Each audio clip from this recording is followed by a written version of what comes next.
자이언트식 구독자 여러분 반갑습니다. 용캐스터입니다. 6월 16일 화요일 롯데자이언츠는 키움을 상대로 7대5 낙승을 따냈는데요. 결코 쉽지만은 않을 것 같았던 키움의 철옹성 요키시 선수를 공략하면서 시즌 19승 17패를 기록하게 되었습니다. 사실 요키시 선수가 흔들린 것도 맞습니다만 키움의 경기 초반 결정적이었던 실책들로 하여금 롯데는 필요할 때마다 득점을 이뤄냈고 파격적인 우타자 일변도의 라인업을 구사한 허문회 감독 역시 생각대로 야구를 시종일관 이어가면서 환한 미소로 보답했는데요. 특히 이대호 선수의 홈런이라던가 콜업된 김민수 선수의 멀티히트, 더불어 마차도 선수의 3안타 경기까지 상당히 볼거리가 많았습니다. 그 중에서도 MVP를 꼽자면 저는 상대팀 선발 요키시 선수에 절대 밀리지 않았던 노경은 선수를 지목하고 싶은데요. 비록 홈런포 2방을 허용하긴 했지만 최종 6이닝 동안 3피안타 3실점으로 퀄리티 스타트를 달성하면서 시즌 3승째를 수확했습니다. 이것으로 롯데는 그간 지긋지긋하게 이어오던 구척전 9연패로 마감을 지으면서 올 시즌 키움전 역시도 3승 1패로 리드 또한 이어가게 되었습니다. 이어서 5차전에서는 롯데의 차세대 에이스 서준원 선수 대 키움의 토종 선발 자존심 최원태 선수 매치업으로 발표가 되었는데요. 사실 이 두 선수가 지난 5월 24일에도 사직에서 만나서 멋진 투수전을 펼쳤던 기록이 있습니다. 당시 6이닝 동안 1실점한 최원태를 상대로 6.2이닝간 무실점으로 틀어막은 서준원이 결국 선발 싸움에서 판정승을 거뒀었는데요. 이 경기를 발판 삼아서 올 시즌의 서준원 선수의 급성장이 상당히 눈에 띄는 상황입니다. 반대로 눈부신 호투를 펼치고도 패전을 떠안았던 최원태 입장에서는 반드시 소력전이 필요한 상황이 되겠는데요. 최원태 선수는 올 시즌에는 총 7경기를 선발로 나와서 2승 3패, 평균 자책점 4.38을 기록하고 있습니다. 사실 현재까지 기록만 놓고 봤을 때는 첫 풀타임 선발 시즌이었던 2017년도 이후 가장 좋지 못한 성적이다라고 말할 수 있겠는데요. 보시면 9이닝당 탈삼진 지수인 K-per9이 6.00으로 예년과 비슷하고 9이닝당 볼넷 허용 지수인 BB-per9 역시도 1.39로 역대급의 컨트롤을 보여주고 있음에도 평균 자책점은 상대적으로 높은 수준을 보이고 있습니다. 이유는 무엇일까요? 이쯤 되면 올 시즌 최원태가 안타를 많이 맞았나? 라고 생각하실 수도 있겠지만 올해 피안타율은 2할 4푼 8리로 예년에 비해서 2푼이나 줄어든 커리어 하이 페이스입니다. 여기서 최원태의 부진 원인의 핵심은 저는 피홈런이다 라고 말씀을 드리고 싶은데요. 최근 3개년도 성적을 추려보면 최원태 선수의 9이닝당 피홈런 개수는 2018년도에 0.54개로 시작해서 지난 시즌이었던 2019년도에는 0.29개로 상당히 큰 것 탐방과는 거리가 멀었던 투수였는데 올 시즌만은 다릅니다. 수치상으로 무려 1.15개로 총 7경기 중 홈런을 5방이나 맞았는데요.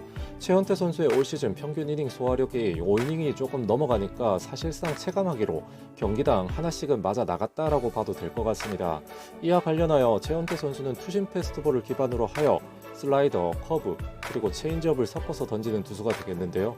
우선 앞서 언급드린 투심의 비중이 투구 레파토리의 전체 56%를 차지할 정도로 그 의존도가 상당합니다. 여기서 재밌는 점은 최원태 선수의 투심의 구속이 예년만 못하다라고 하는 점이 되겠는데요.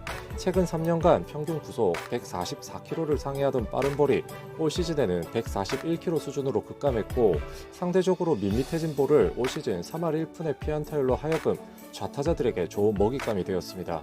실제로 올 시즌 5개나 허용한 피홈런 중 4개를 좌타자에게 허용했고 말이죠. 그런 선상에서 롯데 타선에서는 좌타자 부족이라고 하는 점이 분명 존재하기 때문에 역시나 아쉬운 점으로 남는데요. 참고로 통산 최원태 선수 상대로 가장 강점을 보였던 타자로는 전준우 선수가 18타수 6안타로 3할 3푼 3리의 타율을 기록하고 있고 신봉기 선수가 10타수 4안타로 4할의 타율, 이대호 선수가 21타수 6안타에 2할 8푼 6리의 성적이지만 또 홈런이 한개가 있었습니다. 통산 대롯데전에서는 8경기 모두를 선발로 나서 4승 3패 평균 자책점 3.70을 기록할 정도로 어느 정도 강점을 보이는 투수인데 이번에도 제대로 패전을 만들어서 승패를 동률로 만들어주면 좋겠네요.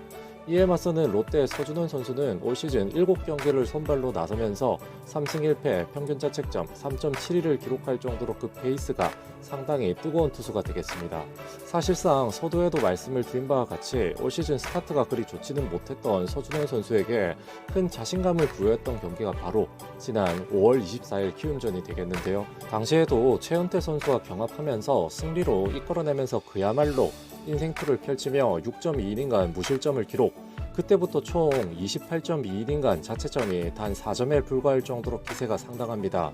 사실 최근 있었던 하나와의 6차전에서는 경기 초반부터 제구 난조를 보이면서 무려 말루만 3차례를 맞이했지만 특유의 자신감으로 결국 5이닝간 무실점으로 틀어막았던 기억이 나는데요. 어찌 보면 이런 값만 놓고 봤을 때는 상대팀 선발 최원태 선수에 비해 떨어질 수는 있겠지만 올 시즌 기세만 놓고 본다면 또 서준원 선수가 더 뜨겁다라고도 말씀을 드릴 수가 있겠습니다. 특히 올 시즌에는 탈삼진 비율과 더불어서 피홈런 지수는 상대적으로 악화가 되었지만 무엇보다도 제구 쪽에서 크게 향상이 된 모습을 볼 수가 있겠는데요. 9이닝당 본래 토용 지수인 BB4-9이 3.53에 예년 기록에서 올 시즌 2.79로 크게 향상이 되었고, 이 밖에도 피안타율이라든가 이닝당 출루 허용률인 WHIP 역시 1.60에서 1.37로 대폭 개선이 된 모습입니다. 더불어 서준원 선수의 경우 사이드암 투수임에도 불구하고 통산 좌타자를 상대로 그 결과가 더 좋았던 선수기도 한데요. 올 시즌만큼은 또 이런 부분에 대해서 역으로 좌타자에게 2할 9푼의 피안타율로 우타자 대비 2푼가량의 다소 높은 승부를 이어가고 있으므로 사실상 키움의 좌타자 승부에 대한 정도가 경기의 승부의 촉도가 될 것으로 보입니다. 더불어 피안타율은 주자가 없을 시 3할 2푼 9리를 보이는 데 반해서 득점권에서는 또 2할 1푼 4리로 상당한 완급 조절을 이어나가고 있는데, 이런 점이 앞으로 서준원 선수가 프로에서 대성할 수 있을 만한 떡잎이다라고 하는 점을 입증할 만한 요소가 되지 않나 생각해 봅니다. 결코 쉽지만은 않을 것 같았던 키움과의 4차전만큼이나 이번 5차전 역시도 만만치 않을 리벤지 매치업이 되었는데요. 리그를 대표하는 토종 선발의 자존심이 걸린 맞대결이니만큼 흥미에 흥미를 더하고 있습니다. 지난 4차전에서도 그랬듯 사소한 실책 하나가 승패를 완전히 갈라놓는 중요한 포인트가 될 수 있음을 말씀을 드리면서 오늘의 프리뷰 영상 마치도록 하겠습니다. 감사합니다.